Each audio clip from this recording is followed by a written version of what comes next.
the resilience we've seen throughout the playoffs, including the falling behind early, fighting your way back. Is it any more a surprise for your team, or is it just sort of like you expect because of how this run has gone since the play? Yeah,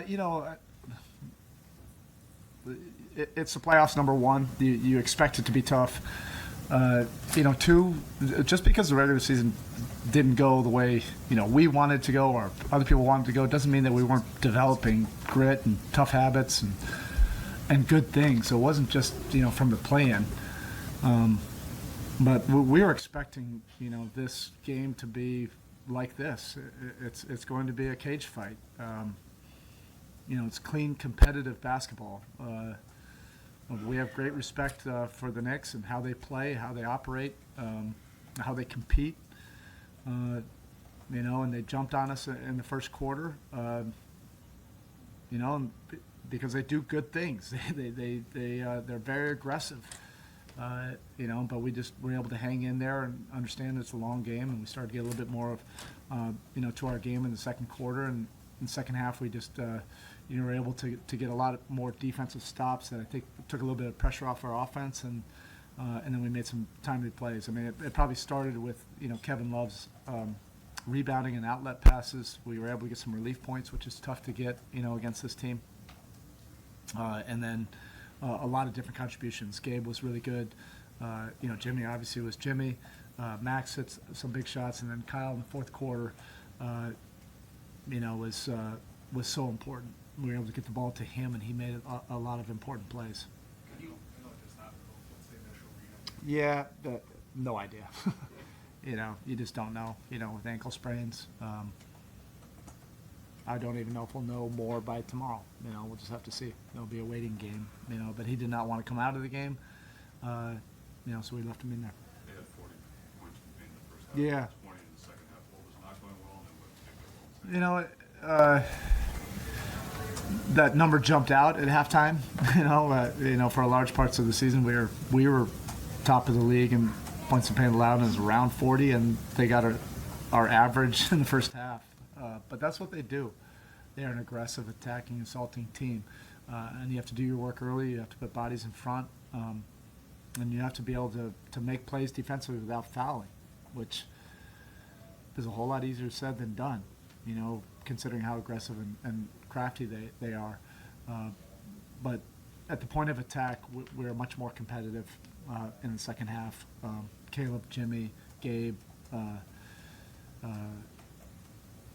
Bam in his moments, and then Kyle in the fourth quarter made, 3 or 4 just veteran, physical, heady plays, savvy plays defensively that you can't really teach.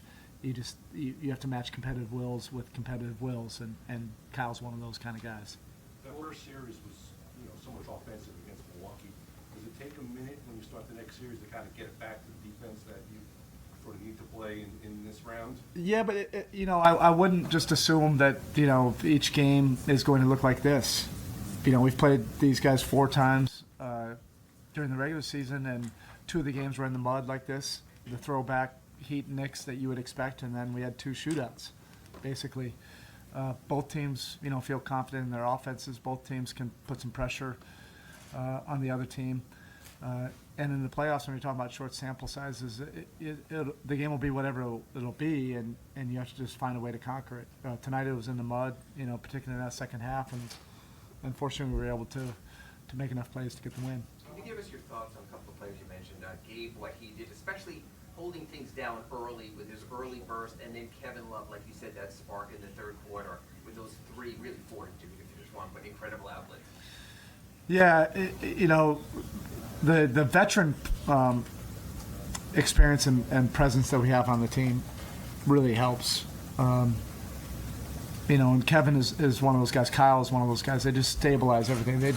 It's unspoken, but they give your group confidence. They've been in these situations before. They love to compete. Our entire locker room loves to compete, loves big, massive challenges, and that's what this is.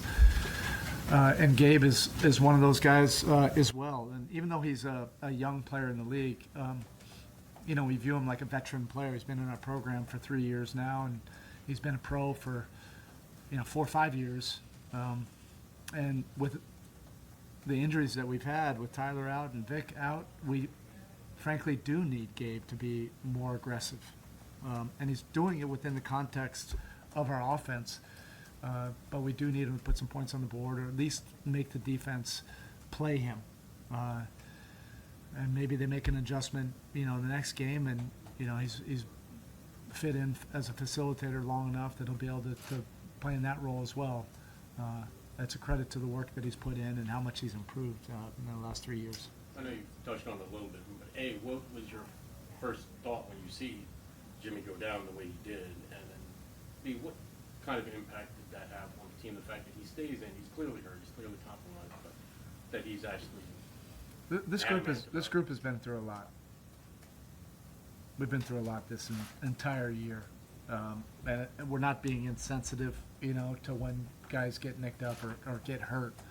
But our group has learned to compartmentalize and focus on the task at hand, and that's what it was. There wasn't an overreaction.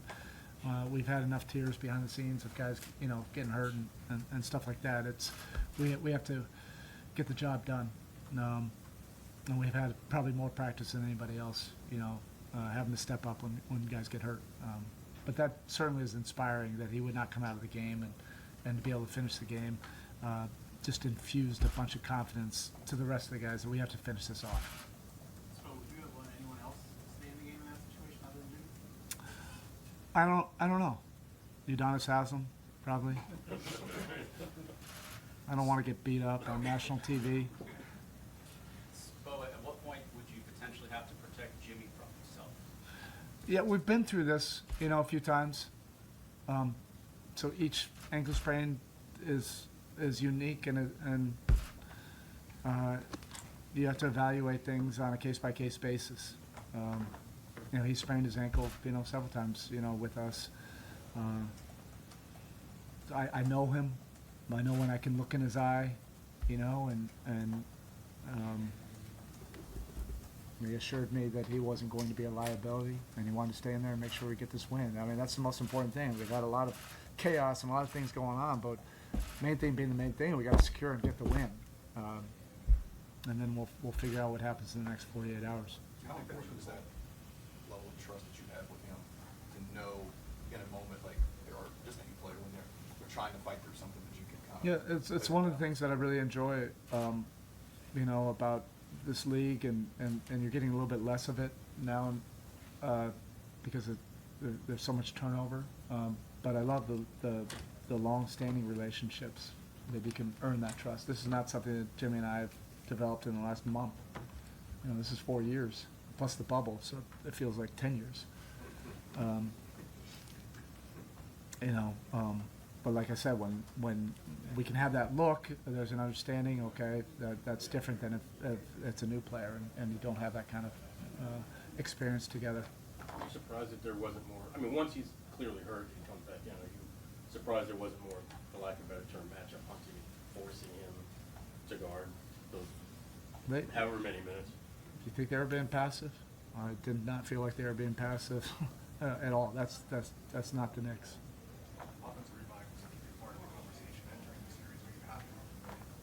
You guys handled that portion. The point of attack is really important, so you can keep bodies on bodies. But again, that's easier said than done. Like, these guys are going to get into cracks, going to break your defense down, and we've developed a lot of those habits all season long. We've been one of the better defense rebounding teams in the league. This team is unique. Robinson is relentless, and they crash multiple guys. Our guys understood that that's a major factor, for us to be able to win. Is this the best Lowry's played this season? No, I wouldn't say that. I would say this is probably the healthiest he's been. No, he's an absolute warrior. He's been able to do some amazing things even on one leg this year.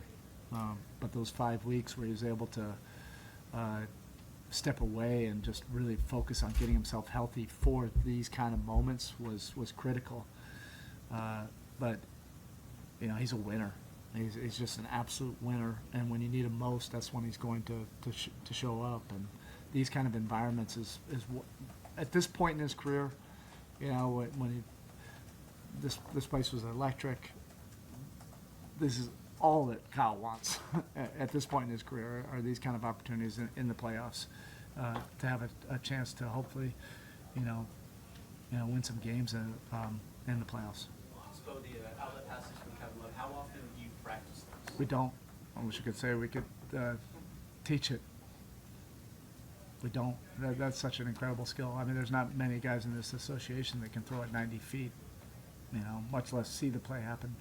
And then on time, on target. That's an incredible skill set that he has. All right, thank you.